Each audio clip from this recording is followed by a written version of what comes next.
Ladies and gentlemen, MJ, aka Victor here. Just wanted to go over these things in bite-sized pieces. I already talked about the whole, now we're going to break it down.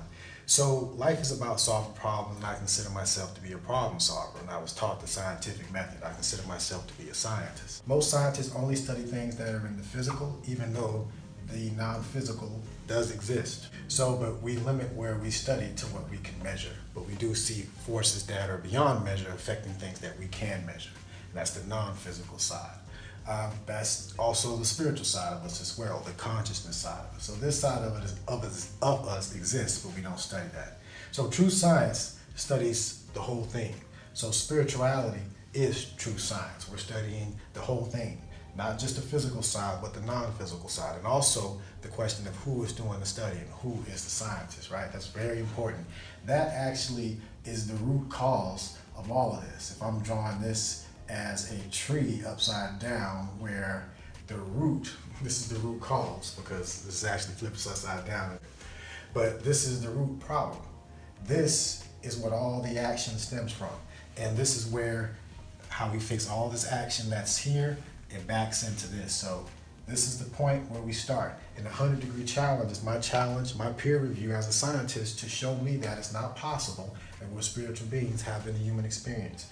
Now this doesn't have to get into any dogma, any belief systems, because that's what most people are going to get into. That's not science, that's belief. We're talking about knowledge and experience. So most people that even may acknowledge this will reference some belief system. This has nothing to do with belief system. This is reality. So that's why the 100-degree challenge is based on what you can observe, what exists, what are facts, not what one may believe.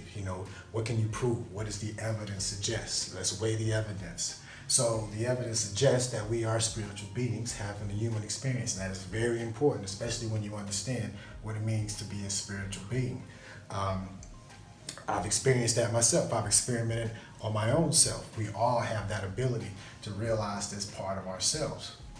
Actually, I've been living on the spiritual side of things, but there is a balance. You just can't be totally spiritual. You just can't be totally materialistic. There has to be a balance. There's a fine line to walk to really optimize your growth.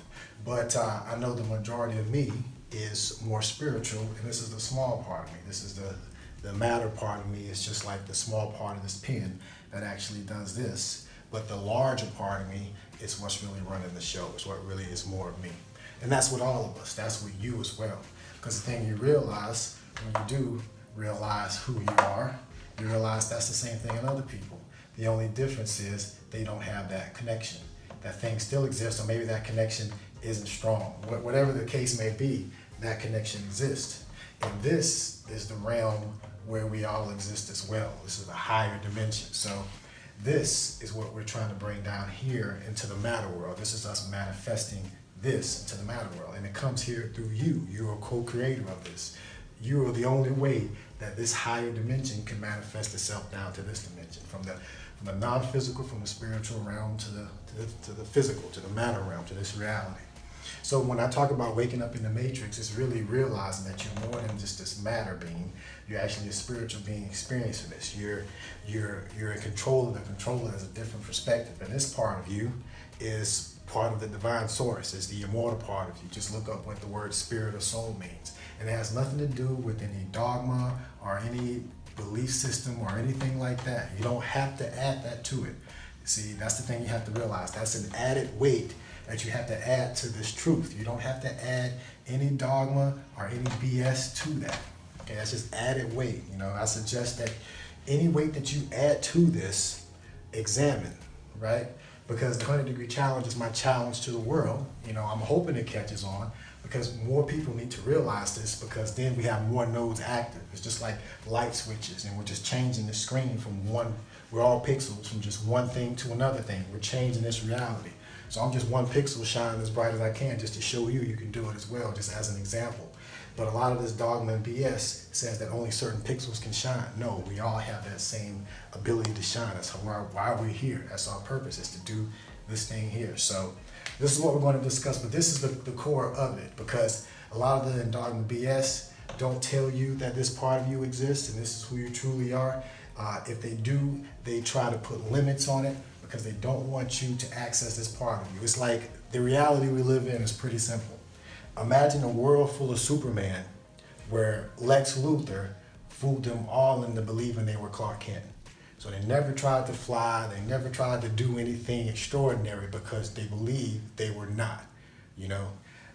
That's the case we're in now. I'm talking to a world full of Superman that don't believe it's just the self-image. But that can be changed with science, with experience, and with knowledge. And that's why knowledge is powerful. And this is the power that you have within you that we're activating here. And again, there's nothing to do with any dogma or BS. There's no strings attached. There's nothing like that. This is how they try to catch us. This is the extra weight and burden and guilt that they try to put on us to stress us and to keep us from flying as high as we can.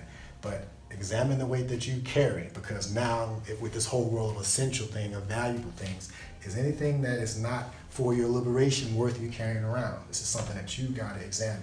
But this world that we're trying to create, if you're looking at what's going on in the background, is this one right here, a world of knowledge and responsibility. We have to take responsibility. We have to claim our own power, right?